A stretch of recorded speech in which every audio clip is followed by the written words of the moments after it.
Pessoal, vamos fazer uma live aí respondendo as perguntas de hoje. Para ficar mais dinâmico, né, vamos respondendo as perguntas. Se tiverem mais perguntas também, é só irem mandando por aqui mesmo, que eu vou respondendo quando dá tempo, beleza? Vou colocar a primeira pergunta aqui que fizeram. Será que aparece? Recomendo algum curso de nutrição para ovinos? Vou falar da minha vida aí como veterinário, como estudante, né, como que a gente começou a fazer nutrição para ovinos. Eu não fiz nenhum curso, né, tudo que a gente aprendeu de nutrição de ovinos foi pela faculdade mesmo, tá? Então tudo pela faculdade, vi alguns cursos no YouTube e para os meus clientes a gente realiza dietas, né, por uma planilha de nutrição, então pela planilha de nutrição da UFPR, que a gente realiza as dietas, né, para eles. E o mais importante é que a gente saiba utilizar a planilha, saiba sobre a nutrição dos animais e que a gente consiga, para os nossos clientes, oferecer uma dieta mais barata possível. Então, com o uso de insumos que a gente mais utiliza dentro da propriedade, que a gente realiza dentro da propriedade. Porque assim a dieta vai ser mais barata e vai ser mais vantajosa, né, para quem está adquirindo. Então, a gente deve evitar, se possível, o uso de insumos que a gente tem que comprar, né, porque senão a dieta acaba ficando muito cara.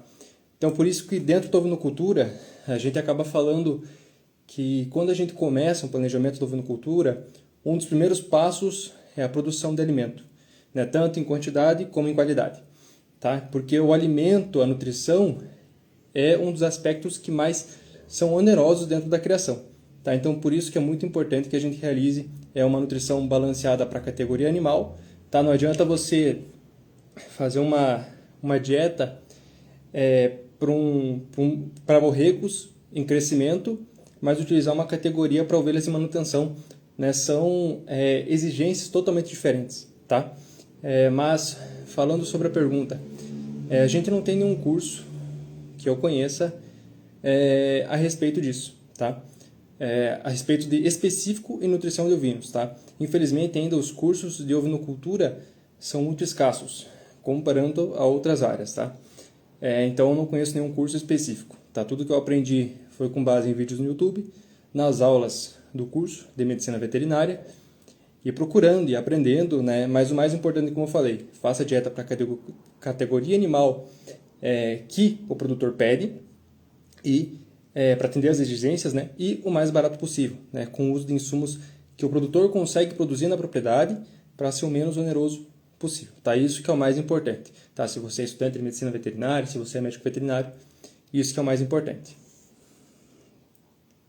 Se vocês tiverem algumas perguntas, é só mandando aí no chat, ou mesmo nas perguntas ali que a gente consegue fazer, né, na caixa de perguntas que eu vou estar pegando aqui para responder.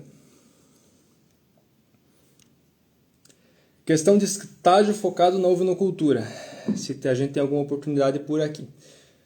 Olha, quando eu fui atrás de estágio, quando eu era estudante de medicina veterinária, é muito complicado a gente conseguir estágio em propriedade, tá? Vou falar pela minha propriedade. Na nossa propriedade, o que a gente menos faz é mexer com ovelha, tá? A ovelha a gente faz o manejo ali de 2 em 2 semanas nelas. Mas o que a gente mais faz é manutenção de pasto, manutenção de cerca, né, roçar, é isso que a gente mais faz. A ovelha é o manejo do dia a dia de soltar, trazer o animal de volta, às vezes oferecer um trato, né, se for para a gente, na categoria animal da nossa propriedade, oferecer trato para borregas, né, para auxiliar no crescimento, sal para as matrizes e alfafa. Então acaba mais que um estágio que você acaba querendo para a medicina veterinária, a zootecnia, é mais um tratador, né, então é mais isso que a gente acaba fazendo. A gente só mexe com ovelhas de 2 em 2 semanas. Né? Claro, tem os tratamentos recorrentes ali no dia a dia, por exemplo, agora a gente está com uma ovelha com uma ferida na orelha, tem uma ovelha também com uma pequena míase na vulva que já está tratada, né? Porque nessa época os animais estão se coçando muito e a gente está vendo que está tendo algumas lacerações que estão favorecendo a míase. Tá? Então nessa época está mais difícil da gente controlar esses ectoparasitas, né? Mas está dando certo. Mas, como eu falei, para a gente conseguir estágio em propriedade é mais difícil. Mas eu sei propriedades que oferecem estágio, eu sei de centros de reprodução de ovinos que oferecem estágio. Então, tem muita oportunidade, né, para quem quer estagiar na área. Mas falar para vocês que é trabalhoso, mas vale a pena, tá? A gente aprende bastante aí.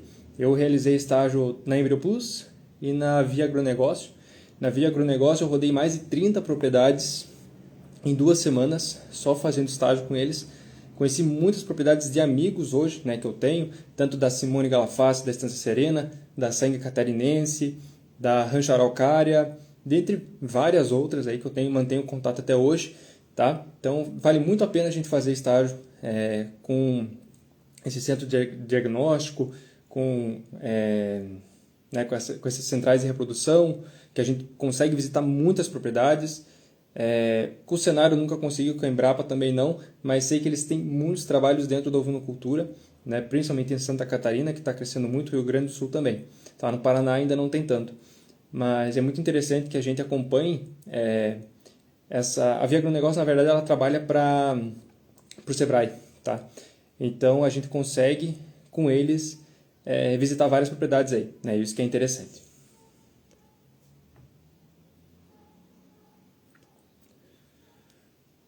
O que fazer para as ovelhas pós-parto não enfraquecerem e nem criarem papo, né? A papeira, a famosa papeira. Então, na verdade, as matrizes pré-parto e os cordeiros pós-desmame são os mais acometidos porque eles vão ter um relaxamento na imunidade. Então, é por isso que eles vão ter mais casos aí de papeira, né? de verminose. Nesses animais, a gente faz uma vermifugação estratégica, que seria vermifugar todos os animais do lote, tá? Só nesses casos.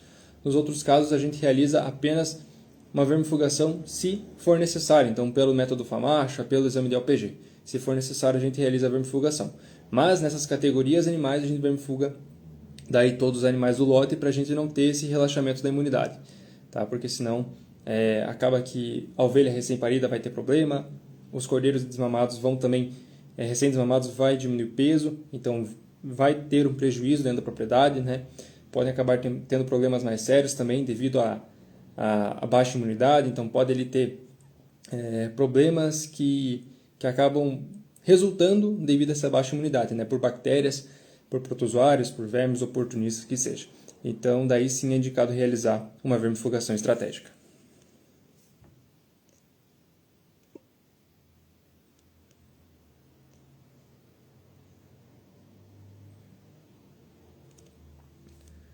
Um conselho para quem está iniciando no ramo de ovinos.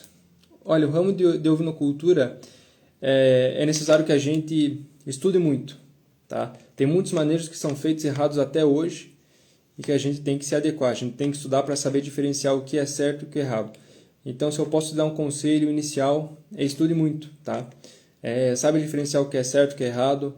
Visite propriedades, veja as diferentes instalações, como que eles realizam o manejo, se é um sistema intensivo, extensivo, semi-extensivo, confinado, semi-confinado, a pasto. Tá? Veja as vantagens e as desvantagens. Então, conheça sobre a atividade, conheça os manejos da atividade. É isso que é muito importante. Quando a gente começou na ovinocultura, a gente não sabia nem quais manejos que a gente devia realizar. Tá? Então essa foi uma das nossas principais dificuldades, né? Como que a gente faz uma prevenção de coccidiose, como que a gente realiza a vermifugação, tanto estratégica como a vermifugação ali correta dos animais, né? Pelo método FAMACHA, a gente nem sabia o que era método FAMACHA, como avaliar o score de condição corporal. Então tudo isso a gente foi aprendendo com o tempo, né? E foi implementando no rebanho. Então tem manejos que até hoje eu vejo que a gente não realiza e que a gente pode realizar. Um dos manejos por exemplo, a tosquia higiênica e tosquia no pré-parto. São manejos que a gente quer realizar, ainda a gente não conseguiu por questões de custo mesmo, né? Então mas está no projeto, isso que importa. Está no projeto de alguns anos a gente realizar esses manejos. Mas, por exemplo, um manejo que a gente começou ano passado, que é menos oneroso, que resultou muito bem no ganho de peso dos cordeiros e também nos ganhos ali das matrizes, né? Foi a mamada controlada. A mamada controlada a gente nunca tinha feito, começamos a realizar e a gente teve bons resultados e esse ano a gente vai repetir esse manejo da mamada controlada. Tá? Então, tudo que a gente vai aprendendo, a gente vai adequando no nosso rebanho, a gente vai utilizando, a gente vai fazendo e vai vendo o que dá certo. Tá? Então, o mais importante você buscar conhecimento, visitar propriedades e começar, né, com o número de ovelhas que você consiga prestar atenção em todas e consiga adquirir o conhecimento do manejo, do trato com os animais, do cuidado com os animais. Isso que é mais importante. A gente aqui começou com 250 matrizes, então a gente quis dar um passo muito largo e a gente teve que voltar alguns passos. Então dessas 250 matrizes, algumas tinham problema de casco, algumas tinham ubro empedrado, algumas tinham que ser vermifugadas recorrentes por conta do método Famacha ali, que estava em 4, 5. Então, esses animais a gente selecionou e a gente descartou. Isso que é o mais importante de uma seleção da propriedade. Os animais que dão mais trabalho, a gente tem que descartar. Porque se a gente não descartar, a gente acaba numa esteira, né? A gente não sai do lugar. Então, os problemas que deviam estar lá atrás ainda estão no presente, porque a gente não descarta os animais ruins, a gente continua com eles.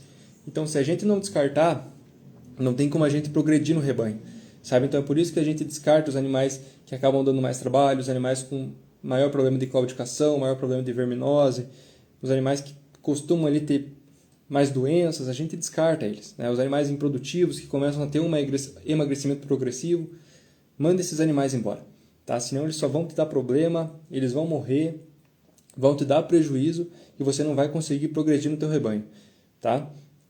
Mas, voltando à pergunta, comece com poucos animais, se capacite, produza alimento, tá? Tanto em quantidade como em qualidade, seja feno, seja silagem, seja um banco de proteína, né? Aqui o nosso sistema é 100% a pasto, com sal mineral proteinado, mais um banco de proteína que a gente utiliza alfafa, e o que diminui muito os nossos custos, né? O único custo que a gente tem com insumo é farelo de soja, farelo de milho e o sal, né? Para as borregas. É o único custo que a gente tem com a alimentação, tá? Apenas isso. Então, os nossos custos a gente tenta diminuir o máximo possível. Isso que é importante. E sempre faça uma intensificação no teu manejo de pastagem. Adube, faça rotação. Se for o caso, faça irrigação, né? Aqui não é necessário, mas em algumas áreas é necessário que faça irrigação. Porque quanto mais você intensifica teu pasto, mais você consegue colocar uma maior carga de animais, mais esse pasto nutritivo. Então, eles vão conseguir converter melhor, tá? Então, quanto melhor o pasto, melhor vai ser o desempenho dos animais, tá? Então, a nutrição ela é muito importante. Vamos para a próxima pergunta. Em confinamento, a verminose menos que no piquete, deixando baias limpas e bebedouro. Olha, claro que num confinamento, se bem manejado, se bem higienizado, se feito um protocolo sanitário, a gente vai ter um menor contato com o verme, tá? Claro que a gente tem que limpar diariamente as instalações dos animais, a gente tem que avaliar esses animais regularmente também, não adianta, não tem pouco contato com verminose, não vou avaliar os animais. Não tem essa.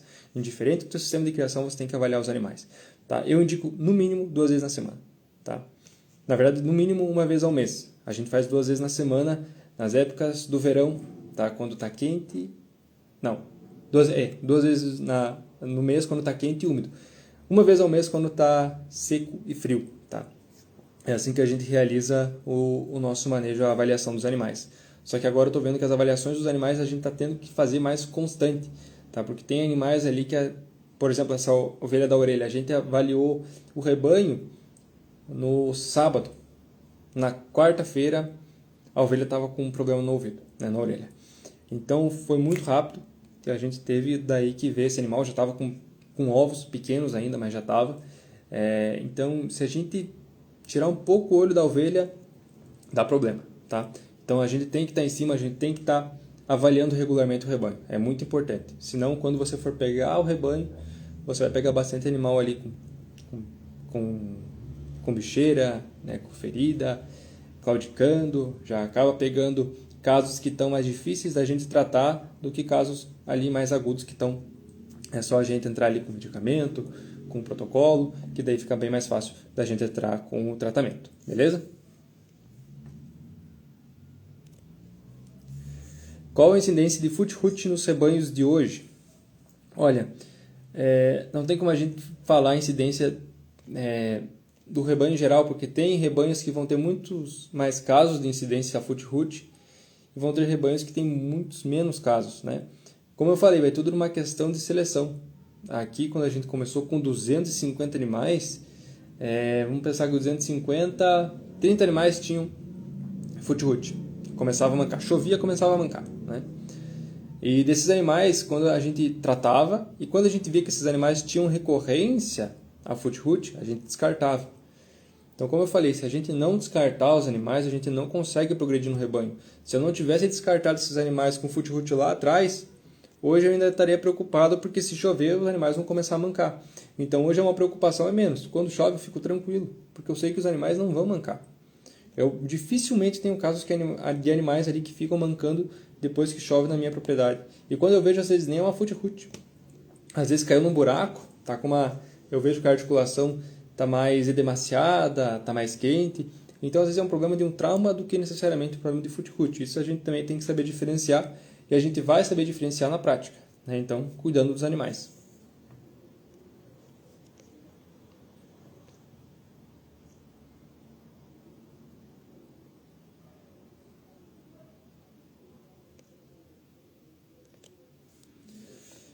O que causa salivação nos ovinos? Estão se alimentando normal, só que ficam com espuma no canto da boca. Podem ser muita coisa que pode causar salivação, muitas doenças, às vezes até mesmo um corpo estranho, né? O animal ele ingere pasto, às vezes pode acabar um bichinho picando a boca, pode comer um espinho, pode ter um corpo estranho.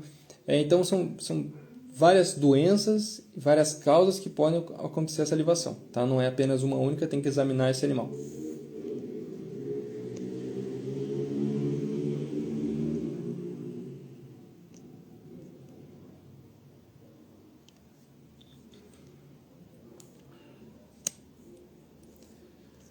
Qual o melhor tipo de cercamento para ovinos? Olha, melhor tipo do que? Para contenção ou juntando a contenção com o custo, né? Eu não gosto para ovinos arame farpado. O arame farpado tem muito mais risco desses animais acabarem passando e se machucarem, né? Então pode causar ferida que vai dar um trabalho danado depois para curar. O que eu mais gosto, pensando em custo, em instalação e eficácia, é a cerca elétrica, tá? A cerca elétrica, se ela é bem feita, ela contém bem os animais. Aqui eu digo porque quando a gente começou, a gente já realizou a cerca elétrica, só que não funcionava. A gente não conseguia colocar ela ativa do jeito certo. Daí a gente teve um monte de problema, ovelha passando, só dava raiva, né? Depois a gente foi vendo, cara, mas então a cerca elétrica não funciona para ovelha. E fomos com esse pensamento até que o nosso colaborador, que está agora com a gente, já faz 2 anos, pediu um curso, né? A gente comprou um curso para ele de manejo com a cerca elétrica. Curso da Isolar Cercas. A gente comprou, passou para ele, ele fez o curso. Hoje as cercas funcionam perfeitamente na propriedade. A gente não tem nenhum problema com ovelha passando de piquete para piquete. Então melhorou muito. Tá? Então é questão de capacitação e não de se a cerca funciona ou não. Cerca de arame liso sem eletrificação pode ser usada, mas você vai ter que usar mais arames e bem justos para a ovelha não passar. Tá? E cerca de tela, ela é ótima, a melhor que tem, só que o custo dela é bem mais elevado comparado às outras, tá? Mas ela é muito boa.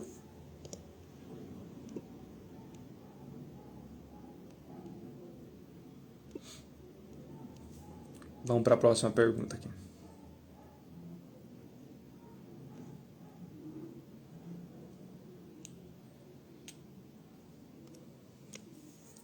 Se as ovelhas não pegarem cria agora por conta de problemas com o carneiro, ainda dá tempo? Depende. Qual raça que você cria? Tem raças que têm uma estacionalidade mais definida, tem raças que têm uma estacionalidade menos definida. Vamos pensar no Texel, que é a raça que eu crio. Elas dão cio ali em torno de fevereiro a começo de maio. Mais ou menos isso. Então ainda dá tempo. Tá? Mas se for, por exemplo, raças mais estacionais, daí pode não dar tempo. Tem raças menos estacionais ainda, como o Ile de France, né? Como o Dorper, como o Santinês, que nem tem estacionalidade. Então daria tempo. Tá? Mas é muito importante você avaliar o reprodutor antes da estação de monta. É por isso que a gente faz o exame andrológico. Se o animal não está inibido, se o andrológico do animal não está em dia, não está bom, você tem que trocar de carneiro antes da estação de monta, né? Porque a estação de monta é o manejo mais importante da propriedade. Se você não realiza a estação de monta são os seus frutos do trabalho do ano, né, que são os cordeiros. Então o cordeiro pode ir para o abate, o cordeiro pode ir para reprodutor, pode ir para a matriz. Então o teu lucro da criação de ovinos são os cordeiros. Né? Ou seja, na produção de ovinos para leite, os cordeiros, né, você consegue uma renda alternativa, tanto de vendas de reprodutor, matriz, abate e também para o leite. Né? Mas é necessário a gente ter o cordeiro na propriedade para a gente ter a remuneração da nossa criação. Então, se a tua estação de monta não for efetiva, você não tiver os resultados esperados, né, o teu lucro vai por água abaixo. Então, o ponto mais importante é que você faça um planejamento antes da estação de monta para saber se o teu reprodutor está com o andrológico em dia, não tem nenhum problema nutricional, está bem sanitariamente, e não só o reprodutor, as matrizes também. Se as matrizes também tiverem com alguma deficiência, elas não podem nem estar muito magras e nem muito gordas. Matriz gorda tem dificuldade de emprenhar. E matrizes muito magras também. Elas têm que estar no score corporal ali de no mínimo 2,5 e no máximo 3,5. Tá? Então são manejos que a gente tem que fazer antes da estação de monta para a gente ter uma boa estação de monta. Como eu falei, os cordeiros é o nosso lucro do ano. Se os cordeiros não nascerem, se a gente tiver problema com os cordeiros, como que a gente vai ter lucro no ano? Tá? Então a estação de monta é um dos manejos, a pré-estação de monta é um dos manejos mais importantes que a gente tem que fazer. Tá? E claro, acompanhando, como que vai o andamento da estação de monta. Se você vê que as matrizes não estão sendo cobertas, se o carneiro não está cobrindo, você tem que saber o porquê. É uma questão sanitária? É uma questão nutricional?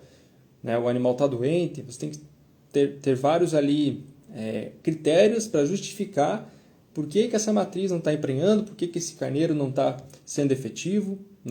E se a gente for eliminando possíveis riscos, fazendo o exame andrológico, avaliando o score corporal, FAMACHA, a gente vai eliminando possíveis causas. Então a gente vai eliminando possíveis causas e vai vendo o porquê que esses animais realmente não estão sendo cobertos. Não adianta nada você fazer estação de monta e você não marcar o carneiro. Como que você vai saber se essas matrizes estão sendo cobertas ou não se você não marca o teu carneiro? Não tem como, né? É por isso que a gente faz a marcação do reprodutor, muda a tinta de 17 em 17 dias, ou de 15 em 15 dias para ficar mais fácil ali para trocar a tinta de 2 em 2 semanas, porque a gente marcando o carneiro a gente vai saber qual ovelha que foi coberta. Então a gente marca, essa ovelha foi coberta hoje. Então a gente sabe que 150 dias depois ela vai parir. Então a gente já planeja tanto se essa ovelha foi coberta, se ela vai parir, a gente já planeja o ultrassom dessa ovelha, ou se ela também não repetiu o cio após 17 dias, em média, provavelmente ela está prenha. Então a gente já planeja o ultrassom e também a gente já planeja quando ela vai parir. Então o começo ali da estação de monta. É muito importante que a gente realize então a marcação do reprodutor. Tá? A gente fala que se você não faz estação de monta, se você não... se você deixa o teu carneiro solto o ano inteiro com as ovelhas, me desculpe, mas uma coisa que você não está sendo é profissional. Na ovinocultura, se você quer lucro, se você quer ganho com a atividade, você tem que ser profissional. Não adianta criar a ovelha ali no fundo do quintal, deixar ela, não fazer manejo nenhum, e depois você reclamar que a ovinocultura não te dá lucro. Sendo que você acaba não fazendo o mínimo para a ovinocultura te dar lucro. Então, tem que fazer o manejo. Como eu falei, a gente faz aqui de 2 em 2 semanas, tem que fazer manejo de estação de monta, tem que fazer preventivo, seja ali uma vermifugação estratégica, como eu falei anteriormente, em cordeiros de desmame, ou fazer uma vermifugação estratégica nas matrizes pré-parto, para a gente não ter problema. Tá? Então, são vários manejos que a gente tem que realizar para a gente não ter problema, para a gente ter o nosso lucro futuro ali com os cordeiros. Tá? Só que muitos acabam ignorando isso. Muitos acabam não fazendo os manejos necessários e às vezes acabam desistindo da ovinocultura porque na verdade vocês que não acabam não fazendo os manejos acham que a ovinocultura vai dar dinheiro sem a gente fazer nada, igual vaca, coloca a vaca no pasto e se cria. Claro que não é assim, a gente precisa manejar, mas acaba que as ovelhas acabam requerendo um manejo muito mais rigoroso do que os bovinos. Se bem que nessa época não, nessa época a gente está manejando mais os bovinos do que as ovelhas, porque os bois, as vacas, estão tendo mais problema com carrapato, né, do que necessariamente algum problema com as ovelhas ali. Então as ovelhas está sendo tranquilo perto dos bois. Esse ano de carrapato tá pegado. Deixa eu ver se tem mais pergunta aqui.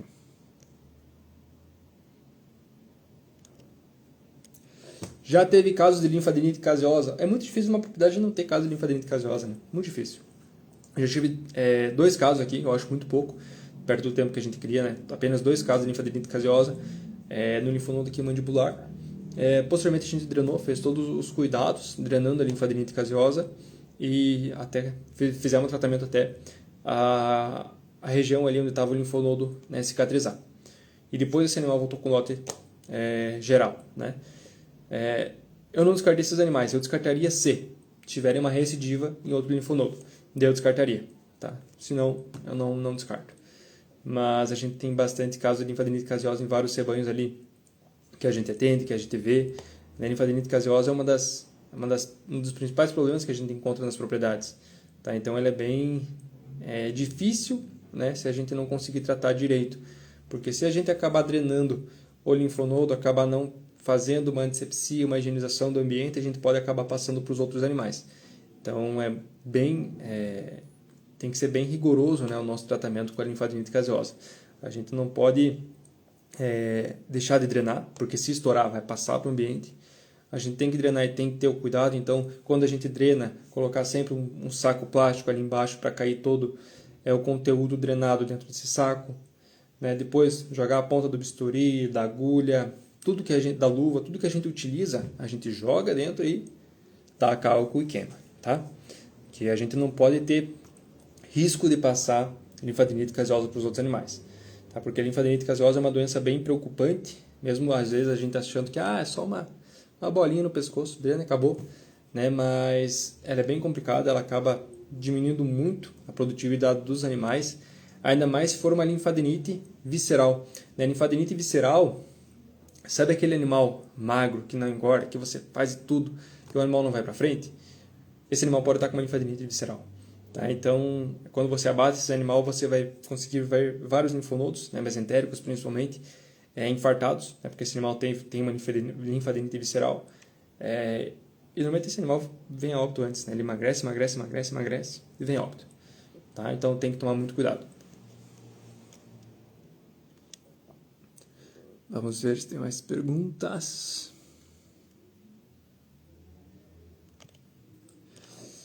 Boa tarde. Tem atendido, presenciado algum edema testicular unilateral em Dorper? Olha, tem vários... a orquite pode acontecer por várias causas. Então o animal pode acabar machucando, pode acabar sendo picado, pode acabar tendo uma doença. Então a orquite acontece por várias causas. A gente tem que saber qual causa é essa e, se for uma doença que acaba prejudicando o seu desempenho produtivo e reprodutivo, descartar esse animal, infelizmente, né? Então, a orquite ela é bem complicada, é que eu nunca tive caso de orquite na minha propriedade com nenhum dos meus animais, mas sempre quando a gente tem caso de orquite em algum dos nossos carneiros, tem que passar por exame pelo veterinário, tá? Porque se for uma doença mais séria, esse animal tem que ser descartado, tem que ser passado, né, às vezes para o controle de zoonose, porque pode ser uma zoonose, então é bem perigoso, tá? Então cuide bastante aí, chame o veterinário.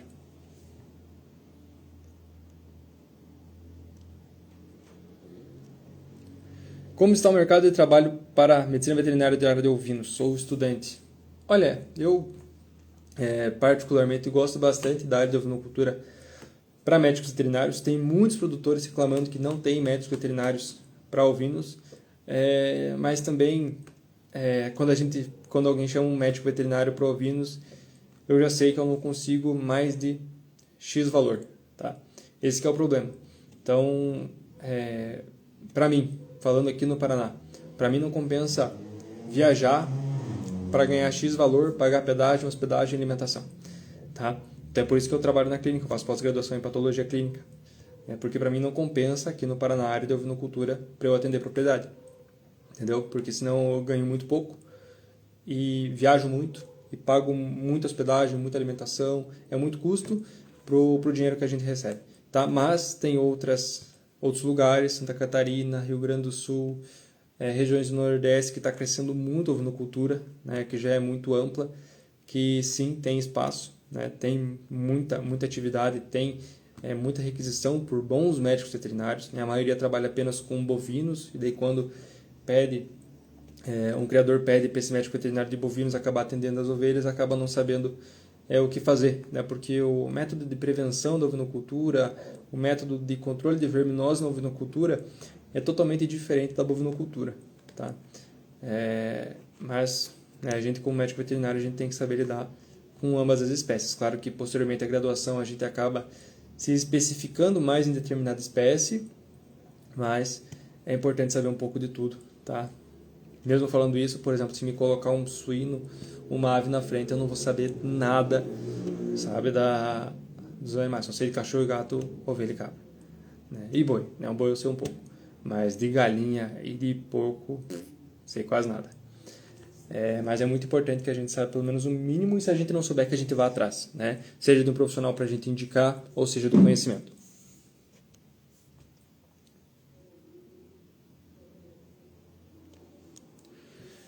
Hoje, quem pensa em começar na ovinocultura, como achar bons animais para começar no ramo?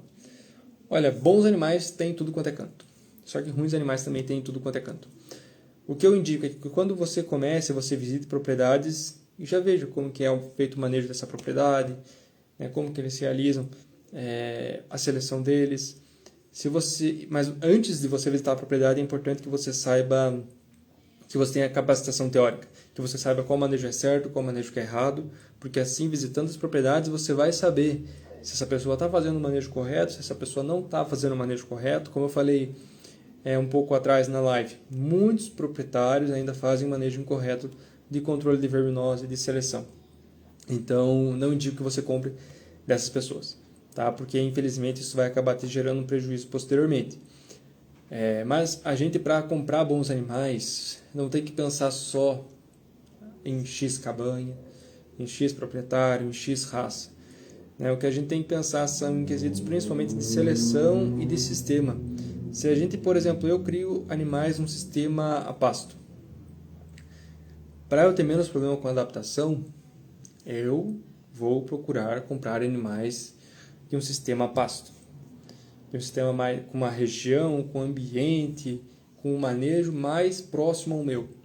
Porque pense, se eu comprar animais de um sistema confinado, totalmente intensivo, animais de cabanha, e trago para um rebanho comercial, é a mesma coisa de você, por exemplo, vindo da favela e se adaptar numa mansão. É muito mais fácil do que você vir de uma mansão e se adaptar à favela. Tá? Não estou comparando o rebanho comercial como favela, mas é para a gente conseguir mais ou menos comparar essas duas realidades. Então, o animal que vem do sistema intensivo, ele vai ter uma dificuldade muito maior de se adaptar a um sistema mais extensivo do que um animal que vem do sistema extensivo e se adaptar no sistema intensivo. Entende? Então é muito importante que você compre animais de um sistema de criação parecido com o seu. Se você não fazer isso, você pode estar correndo sérios riscos desse animal não se adaptar e de você ter um prejuízo enorme. Entendeu? Então é muito importante que a gente compre animais que são criados num sistema mais próximo ao nosso. Tá? Eu digo isso porque isso já aconteceu comigo. Eu já comprei animais que vieram do sistema mais intensivo, que recebiam suplementação todo dia, e na minha propriedade não desempenharam tão bem quanto. Né? E isso é normal. E mesma coisa de seleção. Você tem que comprar animais que sejam selecionados para verminose, sejam selecionados para menos incidência de foot-root, né? Que sejam resistentes. Não sei se vocês sabem, mas a gente tem 3 categorias de animais de verminose, vamos dizer assim.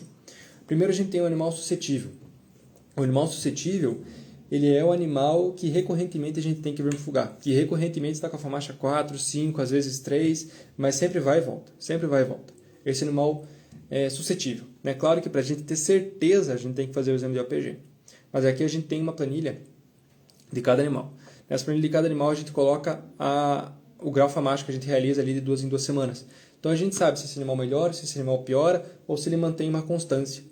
Tá? Então isso é muito importante E principalmente essa descrição do animal é muito importante porque, como a gente tem uma folha para cada animal, por exemplo, se você comprar um animal nosso, eu tiro essa folha do nosso caderno, aqueles cadernos que a gente consegue tirar a folha sem rasgar nada, né?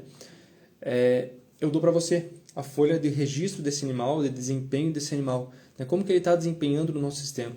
Então você vai ter certinho quantas vezes esse animal foi vermifugado, quantos partos ele teve, quantos cordeiros, se algum cordeiro morreu, se não morreu, como que está o úbris, se teve alguma observação. Observação são os dados que a gente coloca de doença, né? Se esse animal teve alguma doença. Então é muito importante que a gente tenha uma ficha individual de cada animal. Aqui a gente trabalha com a planilha de Excel, né, para controle. Porém, se a gente junto utiliza uma ficha individual.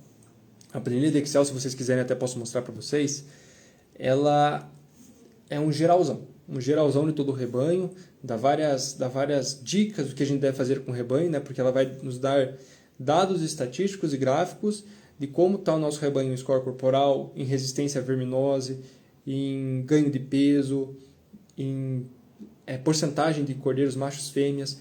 Então, tudo ela vai nos dar para ver como está o desempenho do nosso rebanho. Só que é muito importante ter ficha individual para a gente saber não só quando que está o desempenho do rebanho, mas como está o desempenho individual de cada animal. Às vezes, a gente tem um rebanho muito bom, mas tem 3 animais que estão com algum problema. E esses animais acabam puxando a média para baixo, né? Então, às vezes a gente sabe, nossa, queria que essa média tivesse maior, mas por que não está por que não está como que a gente quer? Porque às vezes são esses animais que não estão, esses 3 animais que não estão deixando, né? Se a gente descartar esses animais que estão dando mais problema, que estão com uma produção reduzida, se a gente mandar eles embora, os nossos dados vão aumentar. E é isso que a gente tem que fazer. Como eu falei, se a gente não descartar animal, a gente está andando numa esteira. A gente não vai para frente e vai para trás a gente pode ir, né? Tropeçou na esteira, vai ficar para trás. Então, como eu falei ali de casos de foot rot, de verminose, se eu não selecionasse os meus animais quando a gente começou, hoje, quando chover, você ainda está preocupado com eles se eles mancassem. Porque se chovesse, iam mancar. Né? Como eu falei, de 250 animais que a gente tinha, 30 animais mancavam. E se eu não tivesse descartado esses 30 animais, né? E se eu deixasse eles se reproduzirem, ia perpetuar uma genética que eu não quero no meu rebanho? Entende? Então é muito importante que a gente faça a seleção. Muito importante. Se a gente não fazer a seleção, não tem como a gente crescer na ovinocultura, né? Pessoal, as perguntas estão acabando. Se vocês tiverem mais perguntas, mandem aí para eu ir respondendo, tá? Porque senão, se acabar as perguntas ali, não tiver interação, daí eu vou acabar encerrando a live, tá? Essa live deve estar dando, nem sei quanto tempo que dá. Não sei como nem olha isso. Primeira vez que eu faço live. Tá? Mas se tiverem alguma pergunta, vão fazendo aí, que daí eu vou respondendo. Beleza? Deixa eu ver aqui se tem alguma pergunta no chat.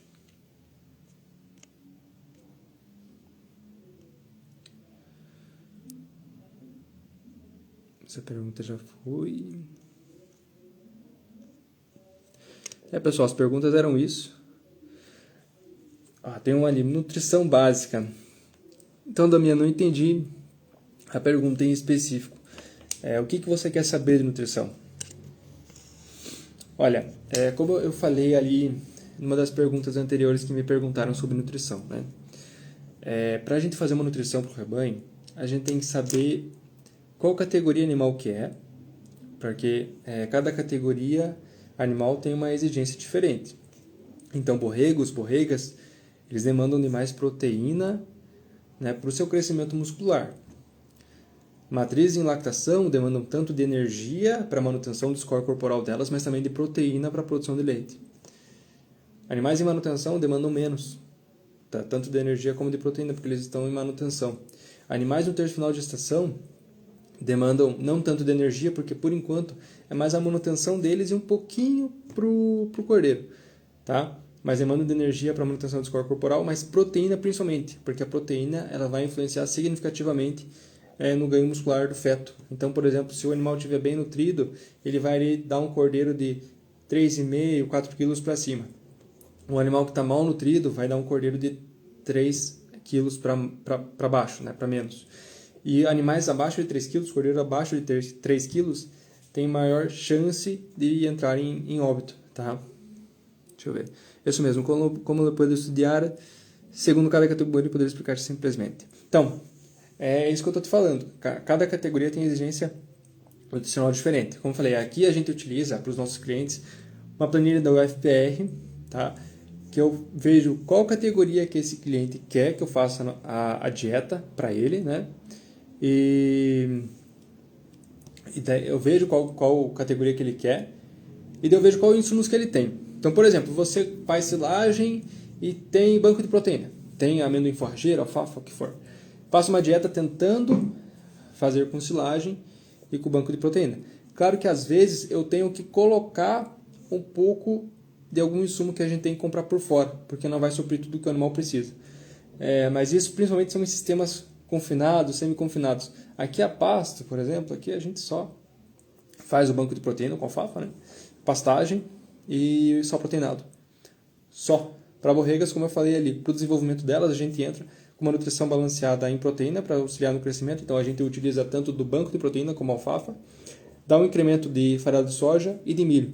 Tá? Milho não seria necessário agora, mas a gente oferece para manutenção do score de condição corporal. Só que elas estão com o score corporal acima de 3,5, né? Mas não era necessário. Já as nossas ovelhas, elas estão com o score corporal em 3, 3,5 também, se mantendo. E posteriormente, agora no inverno, elas entram num piquete de aveia Zevem para auxiliar no ganho de peso ali no terço final de gestação, né? Junto com sal proteinado e alfafa, porque no terço final de gestação, como eu falei, a demanda de proteína para o crescimento fetal é maior, para a produção de leite também é maior, e a demanda energética dela vai ser maior porque ela produzindo leite vai demandar mais energia. Então ela tem que manter um score de condição corporal. Tá? Então, para a gente fazer uma dieta, a gente tem que saber qual categoria animal que a gente está suplementando. Tá? Daí a gente sabendo a exigência, a gente consegue fazer. Beleza? Se você tiver interesse na dieta, é só entrar em contato que a gente conversa e vai fazendo.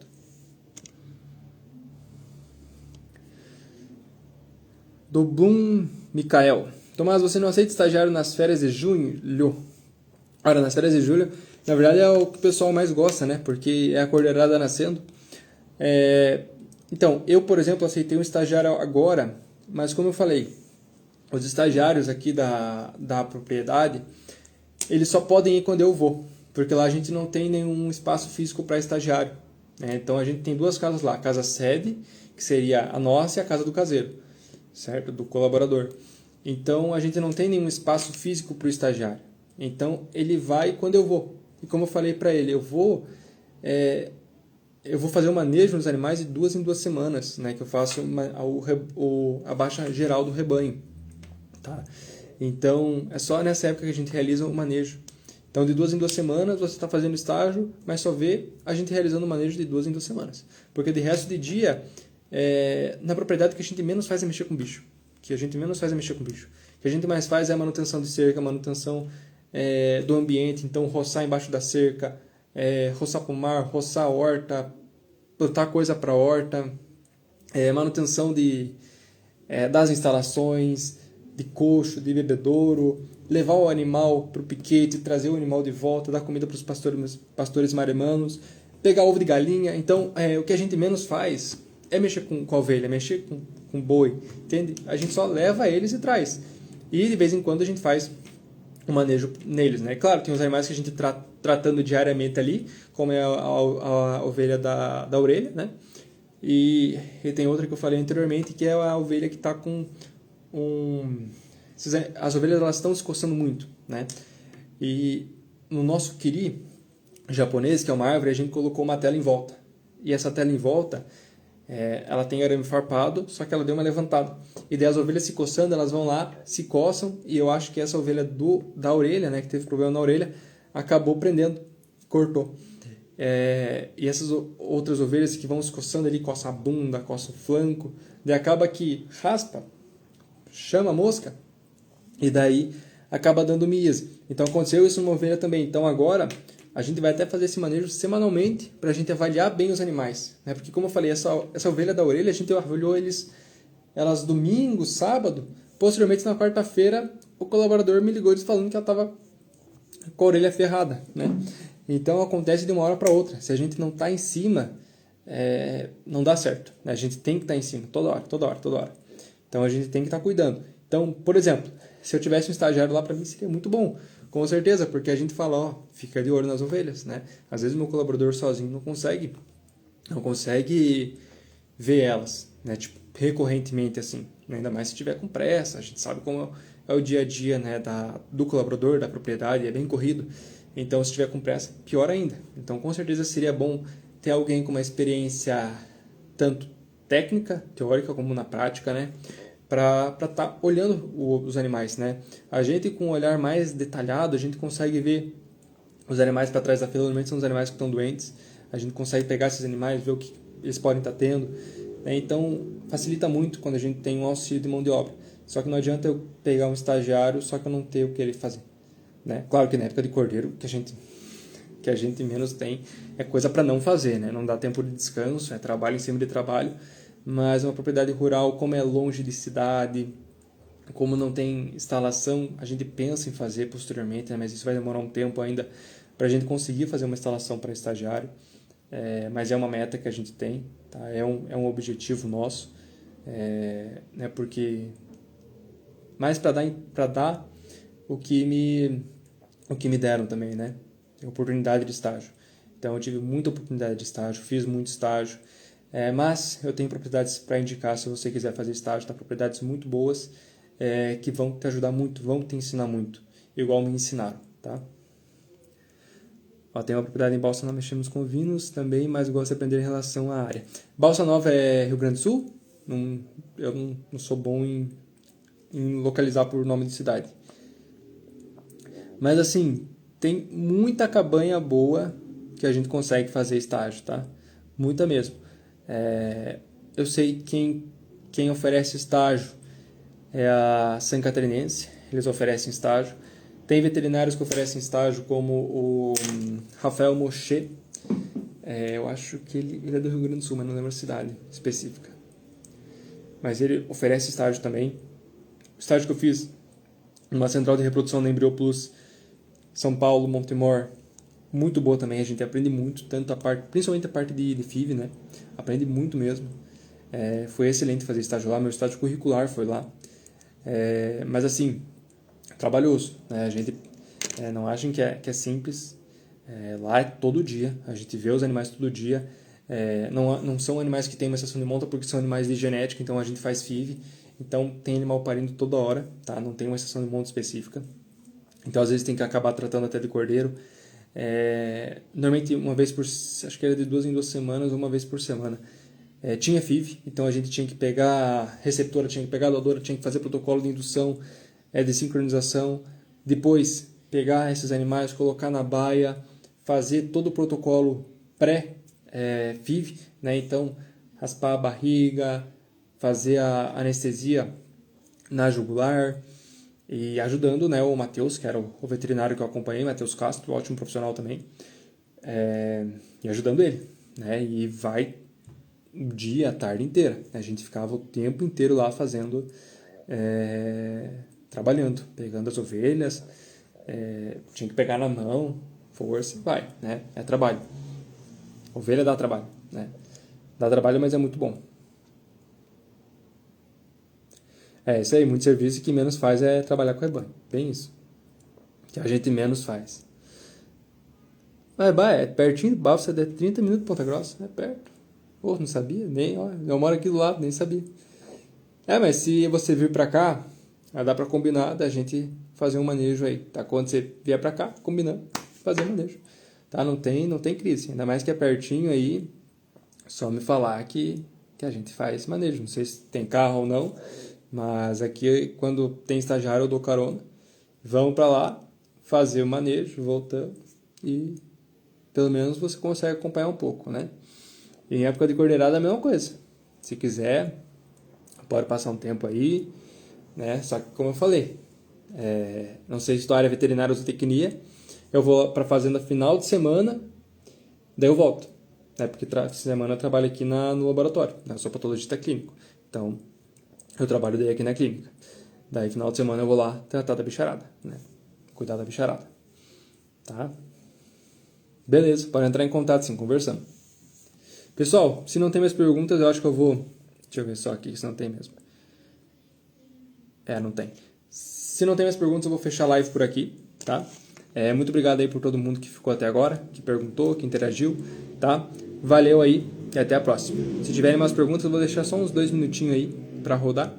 E se não tiver mais nada, eu encerro a live, beleza?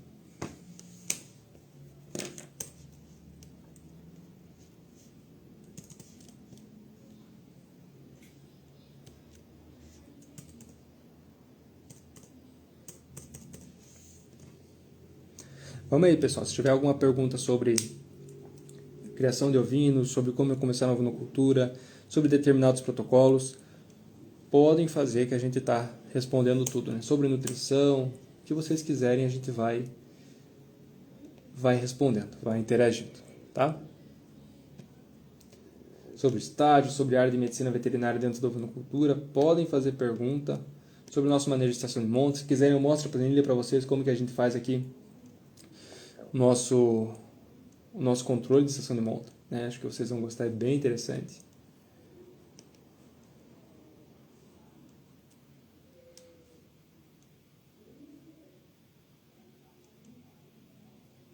Estou até abrindo aqui a planilha para mostrar um pouquinho para vocês. Vamos ver se dá tempo aqui. Apareceu minha carona ali. Deixa eu pegar uma planilha em branco para ficar mais fácil.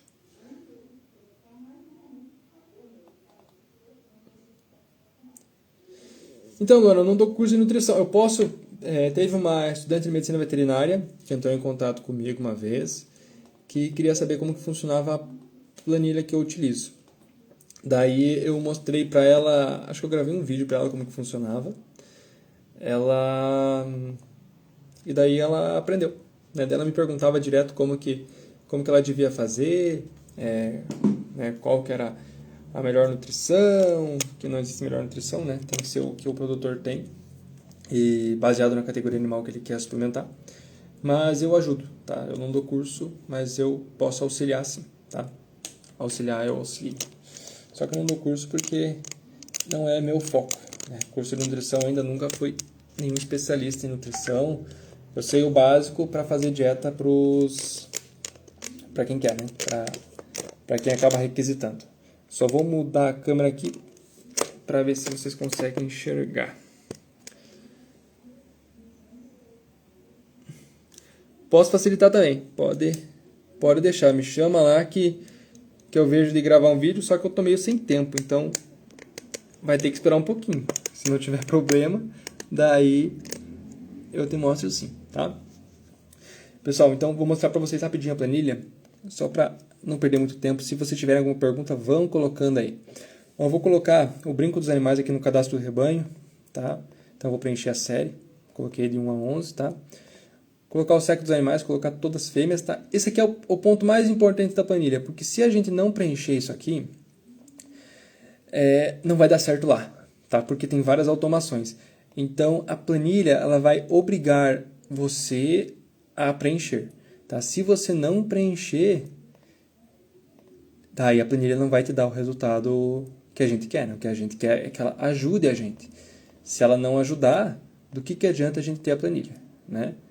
Então, se você tem a planilha, se você quer adquirir a planilha, utilize ela, tá?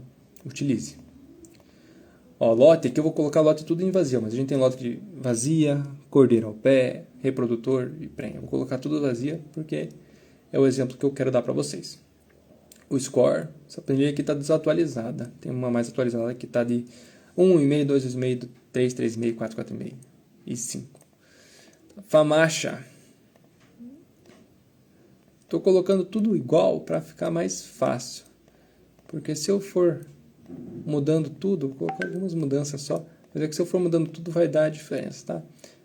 Então aqui, controle de vacinação, né? Eu consigo colocar, por exemplo, se esse animal já recebeu a primeira dose, se tem que vacinar, se já foi vacinado, colocar como se elas tivessem tudo vacinado.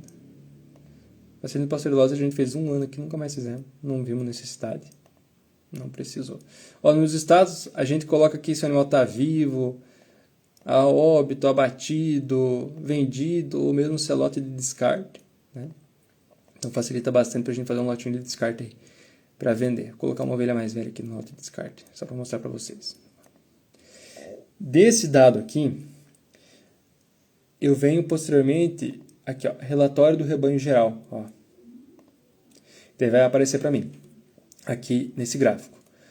No total, eu tenho 11. Deixa eu mudar aqui para ficar mais interessante esse gráfico. O gráfico tudo igual é chato, né? Vou colocar um reprodutor e 2 matrizes com cordeiro ao pé aqui e uma prenha. Opa. Uma prenha. Aí, ó. Então no gráfico aparece aqui, ó. Eu tenho 92% de rebanho geral, 8% de reprodutor e borrego e cordeiro não tem nenhum, porque eu não coloquei aqui no relatório de no cadastro de confinamento. Ó. Se eu colocar um animalzinho aqui, ele vai aparecer lá. Tá? Esse aqui ele vai fazer o GMD. A gente faz o GMD de 15 em 15 dias, tá? Automaticamente. Ó, daqui aparece o relatório do confinamento também. Tá? Aí, colocamos lá então os animais no confinamento, então vai aparecer aqui. Ó. A gente tem então 14% de borregos, 7% de reprodutor e 79% de rebanho geral. Cordeiro, por que a gente não tem? Porque cordeiro é na parte de cordeiro. Tá? Então essa planilha ela é bem completa por isso. Ela não deixa que você não coloque as informações. Se você não colocar, os dados vão dar errado. Então você vem na parte de reprodução, aqui ó, e você vai colocar o cordeiro. Tá? Então vou colocar o sexo do cordeiro, a data de nascimento. Isso vai acontecer, vai até fazer um relatório aqui, tá?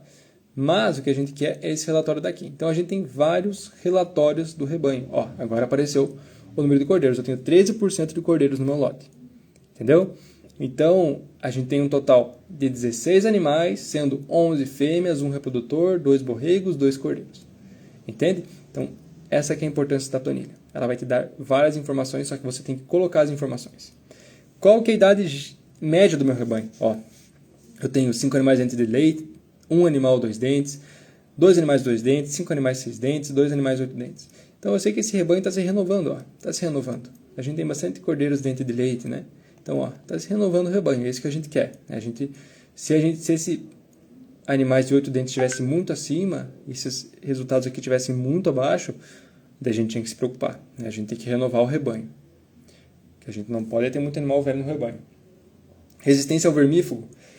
Como eu falei, isso aqui é um dado geral do rebanho. A gente tem fichas individuais de cada animal, tá? Então, ó, tem um animal com FAMACHA 1, um animal com FAMACHA 2, 7 animais com FAMACHA 3, um animal... Então, esse aqui é só um exemplo, tá, gente? Isso aqui não é o meu rebanho. Só fiz um exemplo rápido para vocês avaliarem. Tá, e aqui é o score corporal. Eu coloquei todos os animais com score corporal 3, né? Por isso que tá assim. Mas se a gente colocar animais com outros scores corporais, esse gráfico vai nos mostrar. E tem até a parte de relatório financeiro aqui, tá? Que é na parte financeira da planilha, mas eu não vou mostrar nessa live, tá? Não sei se eu faço a pesagem de confinamento para vocês. Vocês querem que eu faça pesagem de confinamento ou não precisa? Para vocês darem uma olhada como que funciona. Responde rápido aí. Se tiver interessado, eu mostro. Se não tiver, eu não mostro. Tá?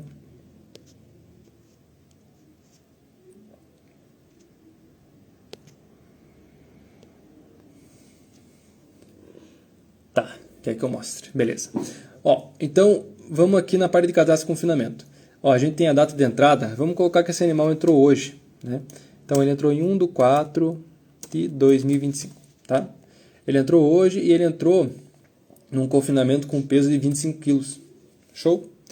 Automaticamente a planilha vai nos dar aqui na parte de pesagem já o resultado. Ó. Então ele entrou com 25 quilos, isso aqui é automático, tá, gente?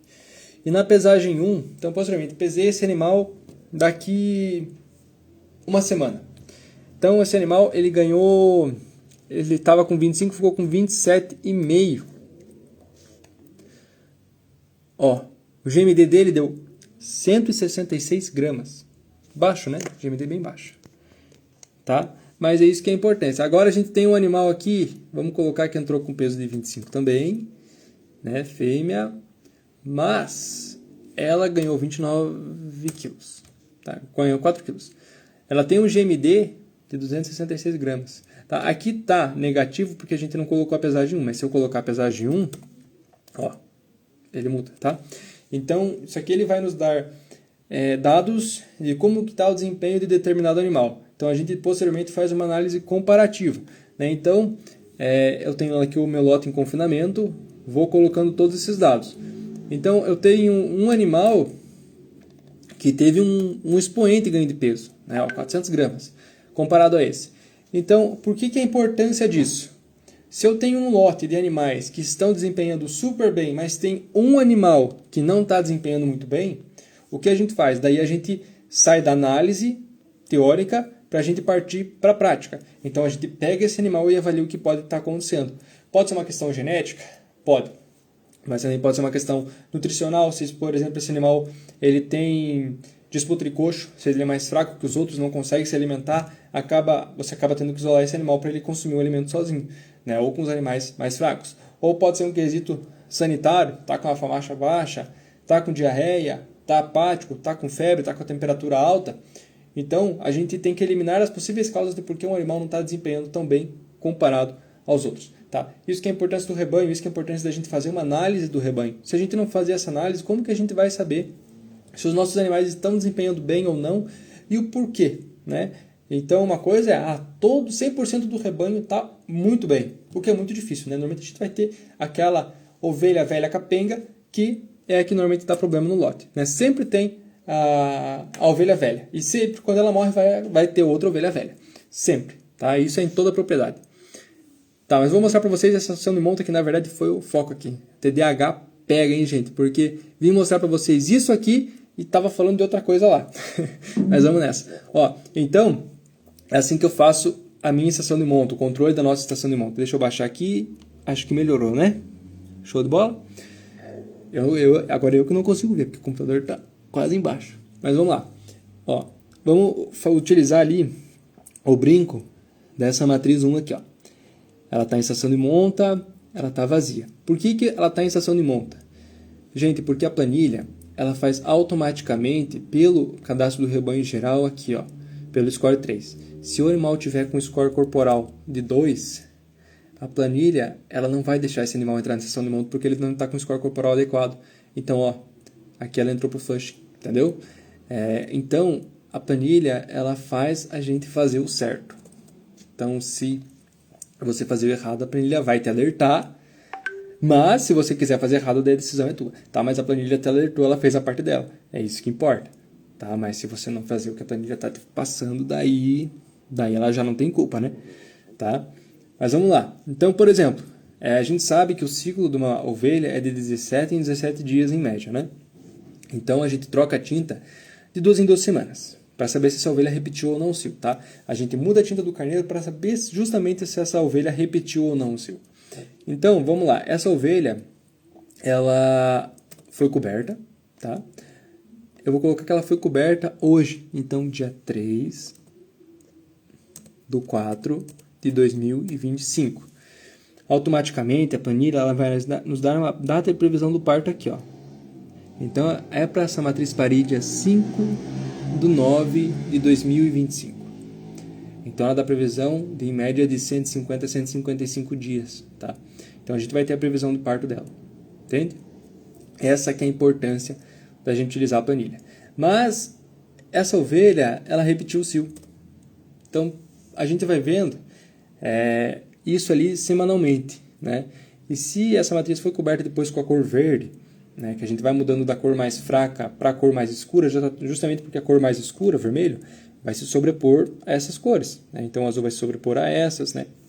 Mas não precisa ser necessariamente essas cores, façam as cores que vocês têm na propriedade, né? Que vocês têm ali, seja bastão, seja o que for, mas o importante é que a gente marque os carneiros, tá? Mas, então essa ovelha aqui, ela repetiu o cio na cor 2 e ela foi coberta posteriormente dia 17. Opa, 07 não, 17.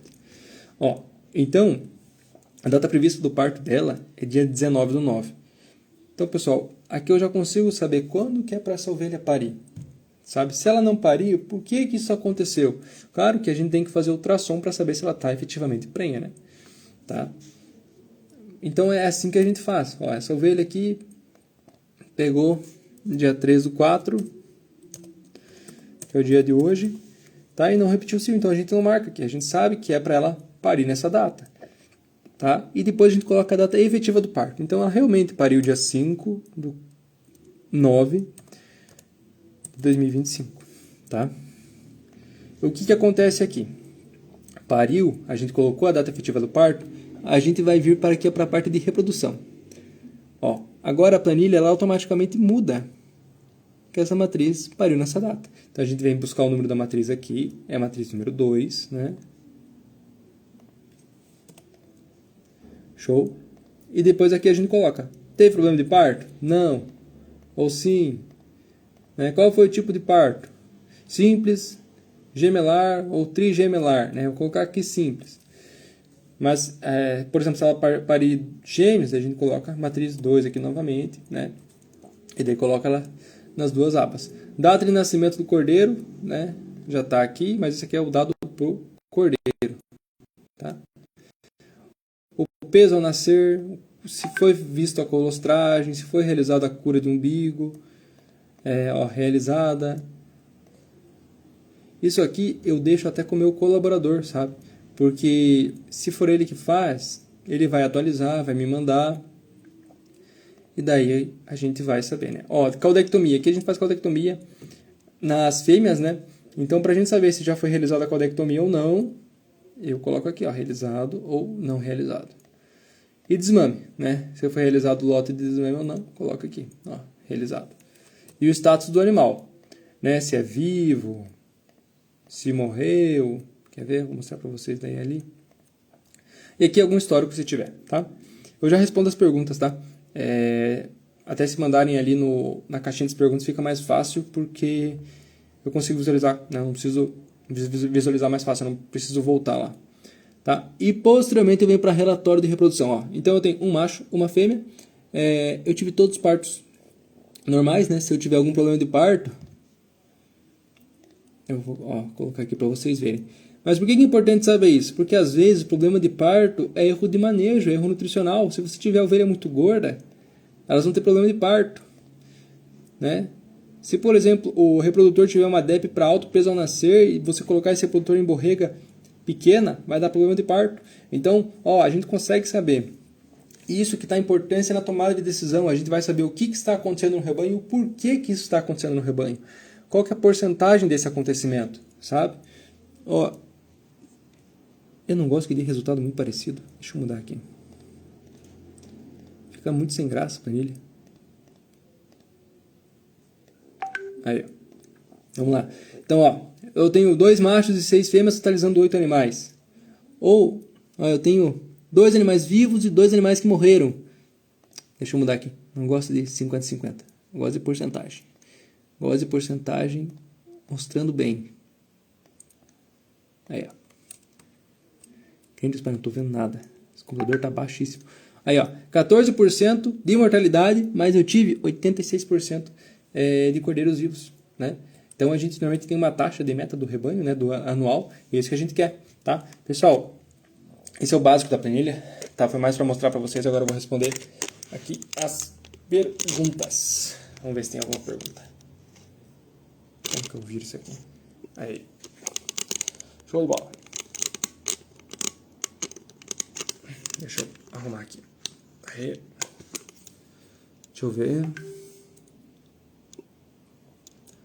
Deixa eu subir antes para ver se teve uma pergunta mais para cima.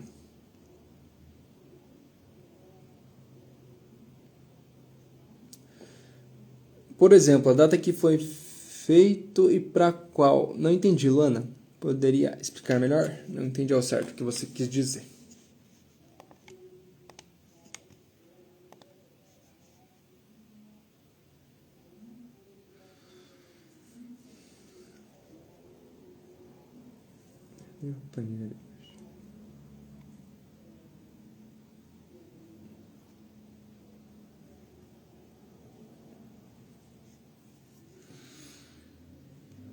Acho que a Luana deve ter... Ah, tá. No momento de dar o vermífugo... Olha, a data pela planilha a gente não vai saber ao certo. tá? O que você vai saber ali é a data do teu manejo. Você realizou o manejo abaixo dos animais nessa data. Então a gente consegue saber quanto esses animais estão desempenhando nessa data, tá? Na parte de vermifugação, tá? Nas outras partes é um registro que a gente consegue ter um controle anual, né? Posteriormente, outro ano a gente tem que colocar outra planilha porque vão ser outros dados que vão vir, né? Entende? Mas, como eu falei numa das outras perguntas atrás, talvez você não estava na live, mas isso aqui é para um controle geral do rebanho. Tá? Para o controle individual do animal, a gente tem uma ficha individual para cada animal, onde a gente coloca o histórico de FAMACHA desse animal. Então, a gente colocando o histórico de FAMACHA desse animal, a gente consegue saber se ele está tendo uma constante dessa FAMACHA, se ele está tendo oscilação de alto, baixo, ou se ele estava baixo, aumentou, né? E o porquê. Então, a gente vai, por exemplo, esse animal acabou de parir, né? Não foi feita uma vermifugação estratégica.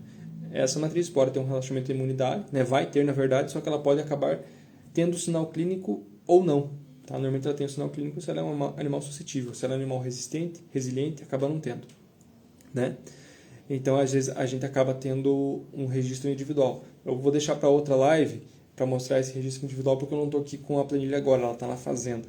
Tá? Mas ela é muito interessante e eu peguei o molde, o modelo de utilizar uma planilha individual com a Simone da Estância Serena. Tá? Foi com ela que eu peguei esse modelo, porque é muito importante que a gente tenha um registro individual. Como eu falei atrás ali na live, que vai ter depois gravado.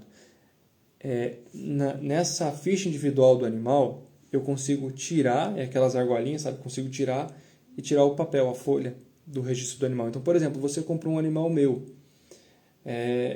Para eu agregar um maior valor nesse animal, para eu mostrar para você que eu faço um bom manejo, um bom trabalho, eu pego essa ficha e te entrego.